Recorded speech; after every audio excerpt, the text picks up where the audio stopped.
Hello, welcome to Andertons TV. My name is Jack, and this lovely gentleman is... Harry. I'm from Audient. My man, nice to be here. Thanks, Harry. Cheers. And we've got a brand new product. It's called the... Evo 4. Let's fist bump and get into the details. Okay.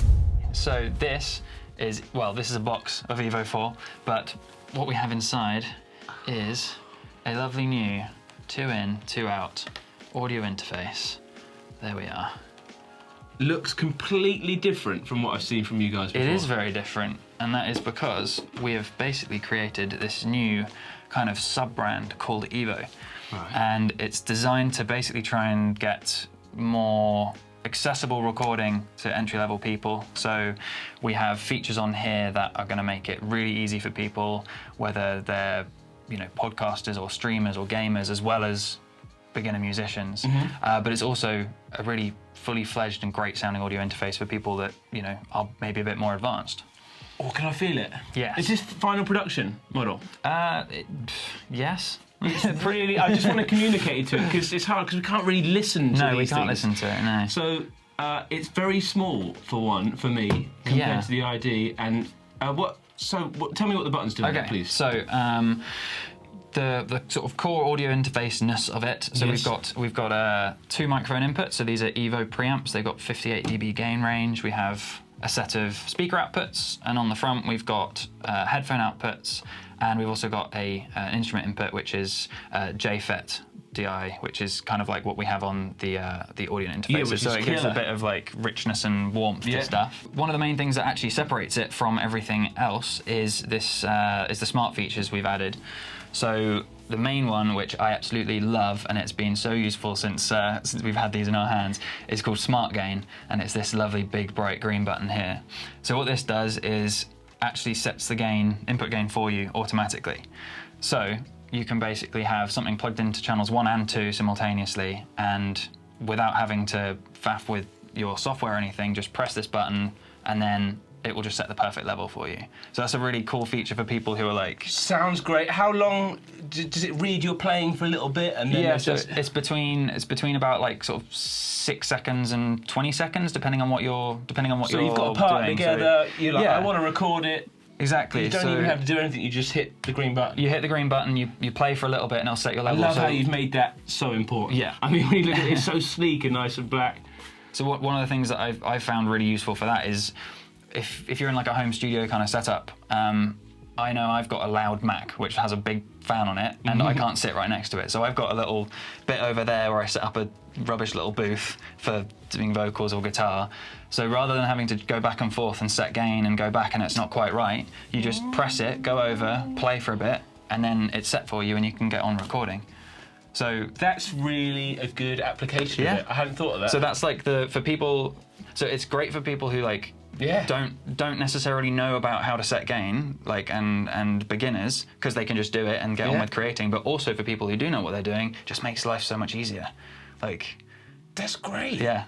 And we've got a monitor controller knob here. Yes. So I'm sure you get some nice sweepy sweeps from the Falcon.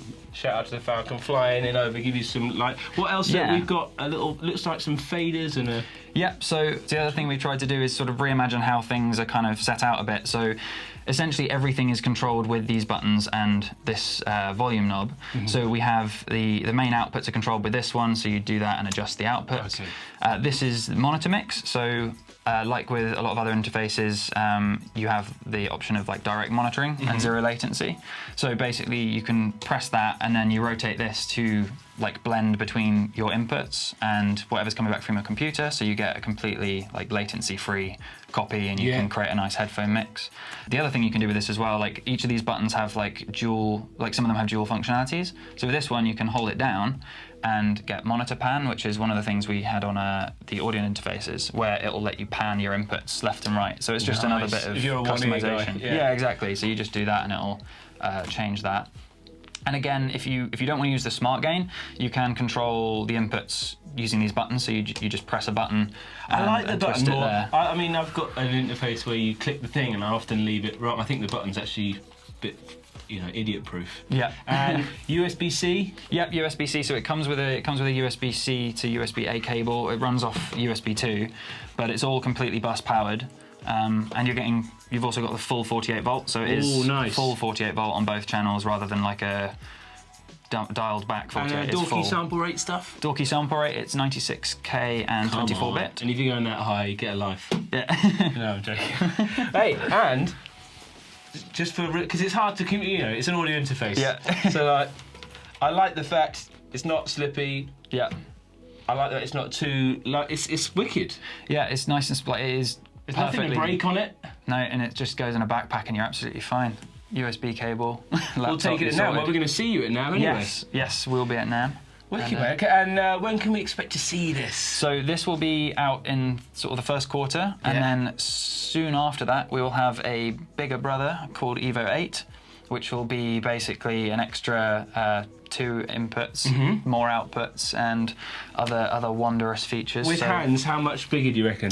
I think it's probably going to be about this much bigger. Oh, but the same. It'll look kind of the same, and that's something, something to look at in the future. But that'll come soon after. I think it looks new and exciting, and I'm sure it'll sound great. Well, I'm going to try it out. I'm a big Audient fan. I work on the desk all the time. Well, one of the things with this is it is literally all designed by us still. So while it's still like more of an entry-level product and a lot cheaper than everything else we've done. The product description out for the price. Yeah. But it's still, you know, same old Audient ethos in a way where it just has to sound great first. Like primarily, like we're not gonna cheap out on that. As it were. Like it's gonna sound good. Awesome. Well, I'll see you at NAMM, mate. Thanks for checking. Will do. Yeah, if you like what we're doing, consider subscribing. If you don't, let us know. We can take the hate, can't we, Falcon? Yep. Exactly. And we're going out to NAMM. Oh, this might be after NAMM. It'll be after NAMM, won't it? So we'll have had a great time. We'll be sleeping and just tired and exactly. If I wasn't ill enough already. Yeah. Anyway, thanks, guys. Thanks for watching, and thank you, brothers. Cool.